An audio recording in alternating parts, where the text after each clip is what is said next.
Experiments with parasites found on plants indicate that even the lowest order of life is enabled to take advantage of natural law. This experiment was made by Jacques Locke, an MD, PhD, and a member of the Rockefeller Institute. In order to obtain the material, potted rose bushes are brought into a room and placed in front of a closed window. If the plants are allowed to dry out, the aphids, previously wingless, change to winged insects.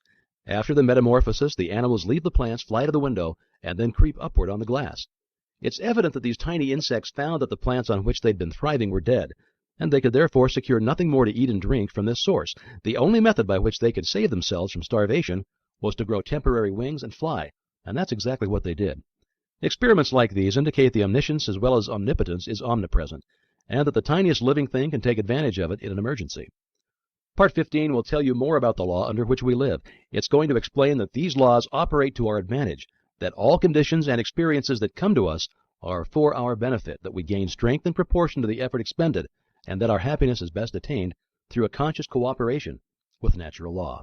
Part 15. The laws under which we live are designed solely for our advantage.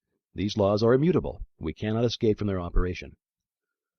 All the great eternal forces act in solemn silence, but it is in our power to place ourselves in harmony with them and thus express a life of comparative peace and happiness. Difficulties, inharmonies, and obstacles indicate that we are either refusing to give out what we no longer need, or we are refusing to accept what we require. Growth is attained through an exchange of the old for the new, of the good for the better. It is a conditional or reciprocal action, for each of us is a complete thought entity, and this completeness makes it possible for us to receive only as we give. We cannot obtain what we lack if we tenaciously cling to what we have. We are able to consciously control our conditions as we come into sense the purpose of what we attract, and are able to extract from each experience only what we require for our further growth. Our ability to do this determines the degree of harmony or happiness that we attain. The ability to appropriate what we require for our growth continually increases as we reach higher planes and broader visions, and the greater our abilities to know what we require, the more certain we shall be to discern its presence, to attract it, and to absorb it. Nothing may reach us except what is necessary for our growth. All conditions and experiences that come to us do so for our benefit. Difficulties and obstacles will continue to come until we absorb their wisdom and gather from them the essentials of further growth. That we reap what we sow is mathematically exact. We gain permanent strength, exactly to the extent of the effort required to overcome difficulties. The inexorable requirements of growth demand that we exert the greatest degree of attraction for what is perfectly in accord with us. Our highest happiness will be best attained through our understanding of and conscious cooperation with natural laws. In order to possess vitality, thought must be impregnated with love.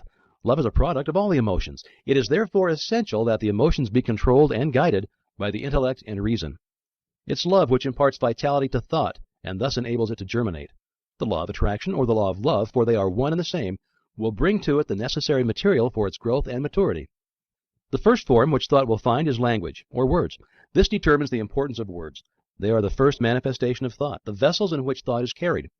They take hold of the ether and by setting it in motion reproduce the thought to others in the form of sound. Now thought may lead to action of any kind, but whatever the action, it is simply the thought attempting to express itself in visible form. It is evident, therefore, that if we wish desirable conditions, we can afford to entertain only desirable thoughts. This leads to the inevitable conclusion that if we wish to express abundance in our lives, we can afford to think abundance only, and as words are only thoughts taking form, we must be especially careful to use nothing but constructive and harmonious language, which, when finally crystallized into objective forms, will prove to be to our advantage. We can't escape from the picture we incessantly photograph on the mind, and this photography of erroneous conceptions is exactly what is being done by the use of words, when we use any form of language which is not identified with our welfare. We manifest more and more life as our thought becomes clarified and takes higher planes. This is obtained with greater facility as we use word pictures that are clearly defined and relieved of the conceptions attached to them on lower planes of thought. It is with words that we must express our thoughts, and if we are to make use of higher forms of truth, we may use only such material as has been carefully and intelligently selected with this purpose in view. This wonderful power of clothing thoughts in the form of words is what differentiates man from the rest of the animal kingdom.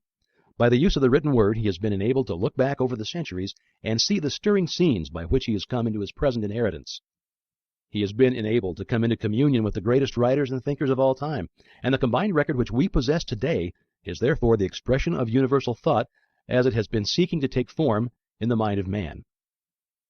We know that the universal thought has for its goal the creation of form, And we know that the individual thought is likewise forever attempting to express itself in form. And we know that the world is a thought form, and a sentence is a combination of thought forms.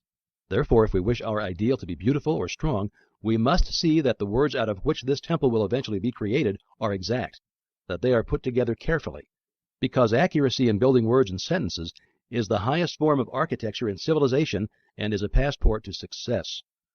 Words are thoughts, and they are therefore an invisible and invincible power which will finally objectify themselves in the form that they were given.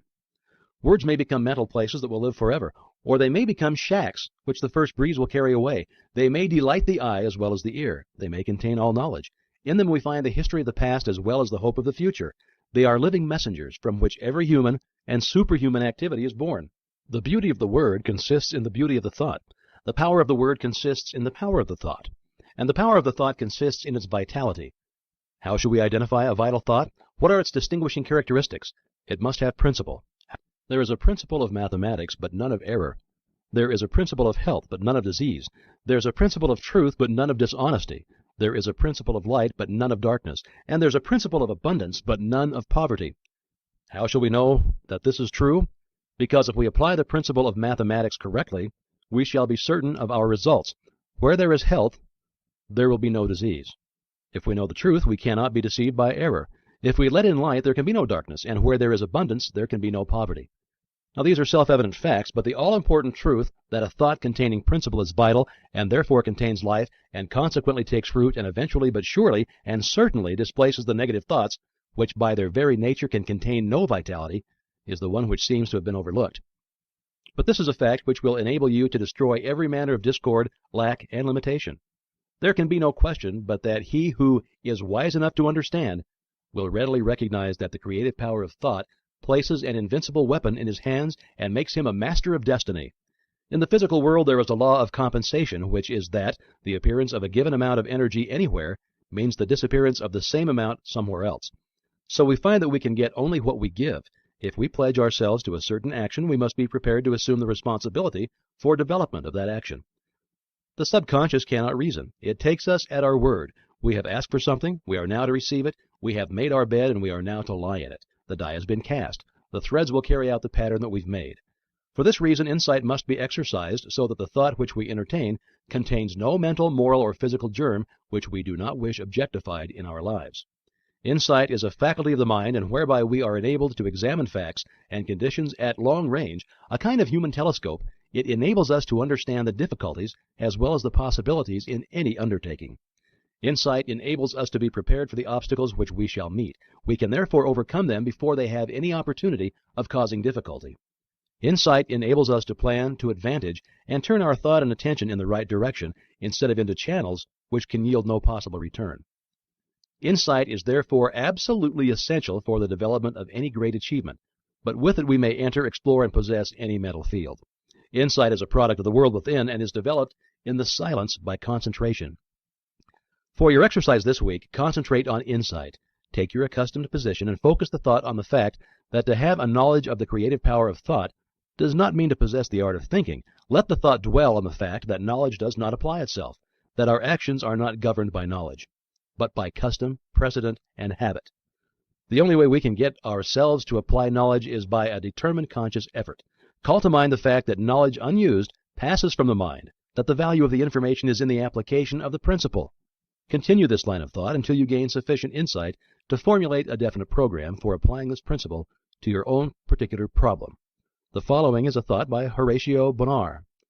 Think truly, and thy thoughts shall the world's famine feed. Speak truly, and each word of thine shall be a fruitful seed. Live truly, and thy life shall be a great and noble creed.